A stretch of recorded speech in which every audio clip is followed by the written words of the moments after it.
AP deputy CM Pawan Kalyan Tamil Nadu రాజకీయాలపైన దృష్టి పెట్టారా, లేకపోతే అట్లా ప్రచారమే జరుగుతోందా? మరి జరుగుతున్న ప్రచారంలో నిజమెంత? అసలు ఎన్డీఏలో విజయ్ పార్టీ చేరుతుందా? మరి పొలిటికల్ సర్కిల్లో బయట కూడా అందరి దగ్గర వినిపించే ఆసక్తికర చర్చ ఇది. గత 2 రోజులుగా దీనిపైనే మీడియా కథనాలు వస్తున్నాయి. ఈ ఏడాది తమిళనాడు అసెంబ్లీ ఎన్నికలు జరగబోతున్నాయి. అధికార డిఎంకే కూటమి ఇప్పటికే దూకుడు మీద ఉంది. ఈ ఎలక్షన్స్ మావే అని మాట్లాడుతోంది.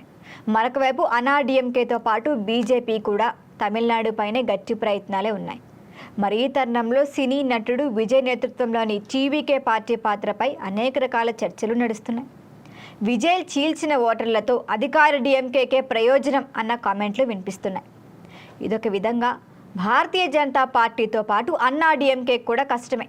అందుకే కేంద్ర బీజేపీ ఇప్పుడు పవన్ కళ్యాణ్ రంగంలోకి దించుతున్నట్లుగా ప్రచారం నడుస్తోంది. తమిళనాడులో హిందుత్వవాదంతో ముందుకెళ్తోంది బీజేపీ పార్టీ. అయితే అక్కడ ద్రవిడ సిద్ధాంతాలు బలంగా ఉంటాయి. హిందుత్వవాదంతో పాటు అభివృద్ధి, ఉద్యోగాల కల్పన వంటి అంశాలతోనే ముందుకు వెళ్తూ వస్తోంది బీజేపీ. స్టిల్ అదే ప్రయత్నిస్తోంది. ద్రవిడ సిద్ధాంతాల నేపథ్యంలో అక్కడ రాజకీయ పార్టీలు బీజేపీతో కలిసి ఎందుకు ముందుకు రావట్లేదు అనేది క్వశ్చన్. అయితే బీజేపీ తమిళనాడులో బలం పెంచుకుంటూ వస్తోంది. మొన్నటి సార్వత్రిక ఎన్నికల్లో సీట్ల పరంగా చూస్తే గనక ఫలితాలైతే ఖచ్చితంగా రాలేదు. కానీ ఓట్ల పరంగా మాత్రం 14% దక్కించుకోవటం అంటే ఇది ఖచ్చితంగా పెద్ద మార్పే, చిన్న విషయం కాదు.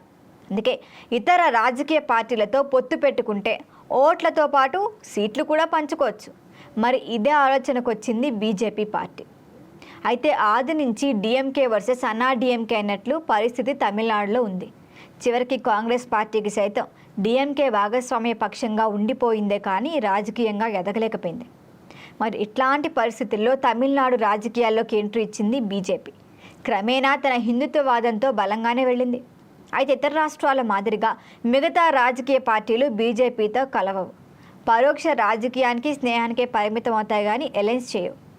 అయితే మరి ఈసారి మాత్రం అన్నా డిఎంకేతో పాటు చిన్న చిన్న పార్టీలను కూడా బీజేపీతో స్నేహం చేశాయి. కానీ విజయ్ నేతృత్వంలోని టీవీకే పార్టీ సైతం తటస్థంగా ఉంటే ఓట్లు చేరటం ఖాయమే. అందుకే విజయ్ పార్టీని ఎలాగైనా ఎన్డీఏలోకి తెచ్చేందుకు బీజేపీ చేయని ప్రయత్నం అంటూ లేదు.